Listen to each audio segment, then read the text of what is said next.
Goeiedag mense, is weer vir my lekker om vandag saam met julle te kuier. So hier is 'n gedagte vir die week vir julle.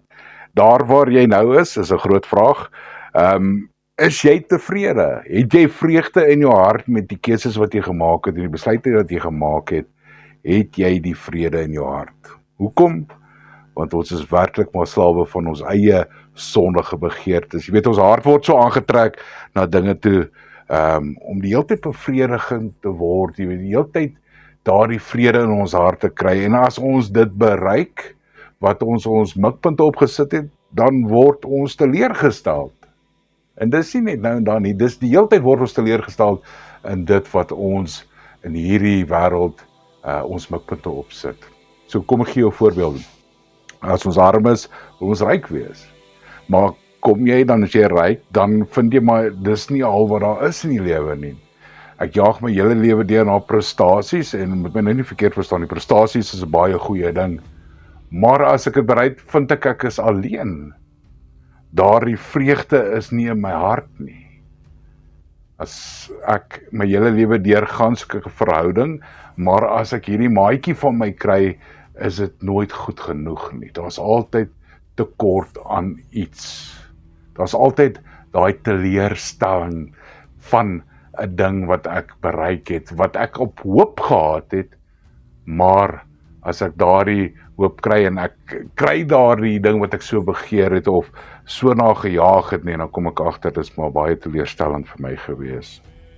So ware geluk is meer as net hierdie emosies wat dan so kom en gaan, hierdie emosies wat ons so najaag, wat ek voel ek moet dit nou kry, ek moet dit gaan my bly maak as dit kry, dit gaan vir my beter mens maak, wat 'n tydelike ding is, iets wat gekoppel is aan my omstandighede op daardie oomblik wat ek in my lewe is. Hoekom?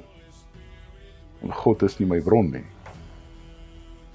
Want as God my bron is, kom verander die Heilige Gees my begeertes, en ons vind vreugde in hom.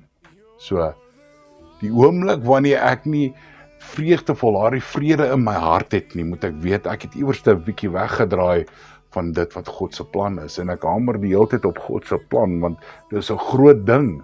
As jy die hele Bybel gaan deurgaan, sê jy agterkom, maar die plan is daar juis om vervul te word. Want hier is 'n ewige vervulling wat Jesus Christus vir ons die prys voor kom betaal het. Wat hy dan kom plaas in jou as te ware, wanneer jy hom aanneem as jou saligmaker. So kom ons wees soos die psalmdigter, wat hy skryf in Psalm 16 vers 11. U leer my hoe om te lewe. By u is daar oorvloedige blydskap. Uit u hand kom net wat mooi is. So as ek naby is aan die Here, dan ondervind ek hierdie wat uit sy hand uitkom. Maar die oomblik, wanneer ek my vreugde in die wêreld soek, is dit 'n tydelike ding, en gekoppel aan my omstandighede. So kom ons soek Here, daai ewige vervulling, wat net in Jesus Christus is. En mag jy soos Dawid uitroep, en sê, Here, kom vul my met die blydskap, Here, ek wil net naby aan u bly. Mag dit jou hartbegeerte ook wees, is my gebed vir jou. Lekker dag, shalom.